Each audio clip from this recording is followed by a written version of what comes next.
Hello，大家好，我是赣足语的小雨。今天给大家聊点什么呢？今天就让你们了解一下我吧。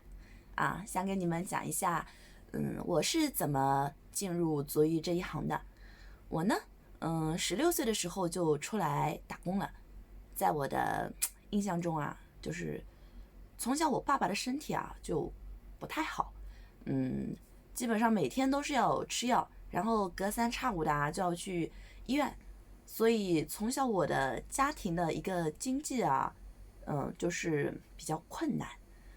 一家子的收入来源全是靠我妈妈就是种菜卖菜，然后我家呢是两兄妹，那个时候呢就是我和哥哥都还在读书，然后靠我妈种菜这点收入其实根本就是不足以支撑我们日常的开销的，就是已经是那种穷到了，就是你问人家去借钱，人家有钱都不愿意借给你一分钱的那种。那俗话说得好嘛，借急不借穷有钱人也怕你还不了钱。然后是最后在我16岁那一年，我就是毅然决然的放弃了学业准备出门打工，然后改善一下家里的经济状态。那时候第一次出门，然后来到大城市里呢，人生地不熟，就属于那种东碰一头西碰一头。最后呢是在一个饭店里做起了服务员，但是没干几天呢就被老板给开除了。为什么呢？就是因为还小嘛，我那时候就是连身份证都还没有办好，这老板他不敢用童工，然后知道后呢，就随随便便就给我结了点工钱，然后就把我给打发了。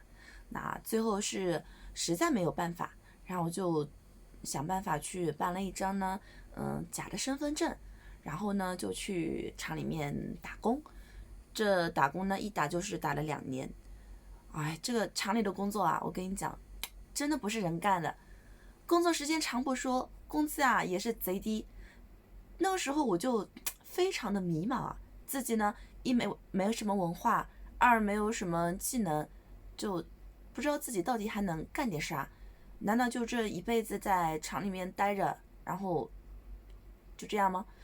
就是很不甘心，你知道吗？后来就是到处去打听，最后是在一个老乡的口中就是了解到他呢有一个表妹是做按摩的，然后他跟我说就是来钱呢特别快人性呢是我觉得真的是挺难琢磨的。我这同事呢，他一边就是羡慕着人家的高工资，然后一边呢就是又不停的诋毁人家的那个工作是如何如何的不好反正就说的一文不值，很差劲儿然后还不停的给我洗脑说什么就是你千万不要被钱迷惑了你的双眼然后去干这样子的工作。但是对于当时的我来说其实根本就听不进去，你知道吧？我那时候脑子里就是不停的反复回想他那一句就是来钱特别快。然后后来就是考虑了几天，那我最终还是决定去试一试。那时候就想不管这个行业呢在别人眼里是如何的，反正只要是来钱快，只要我自己立得正端得稳，那我管别人怎么说干嘛，对吧？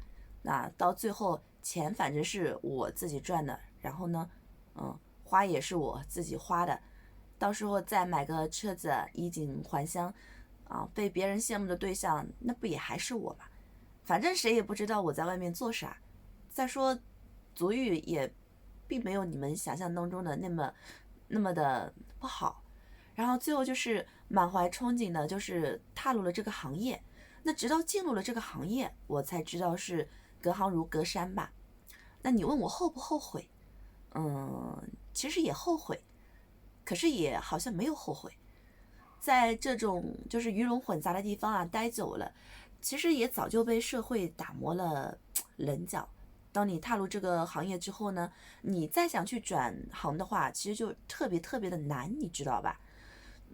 首先第一个工资问题，那在我们这一边，就是一般普通的月薪就是3000左右。那足浴这一行的工资相对来说就是收入它会比较高，就算是业绩不好的，那也有万把块钱，几乎是那个正常工作的3倍。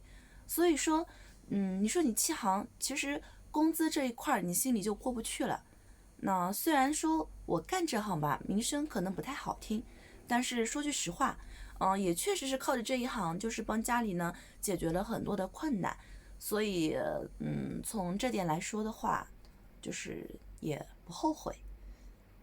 那今天的话就给大家分享到这里，然后我们下期再见。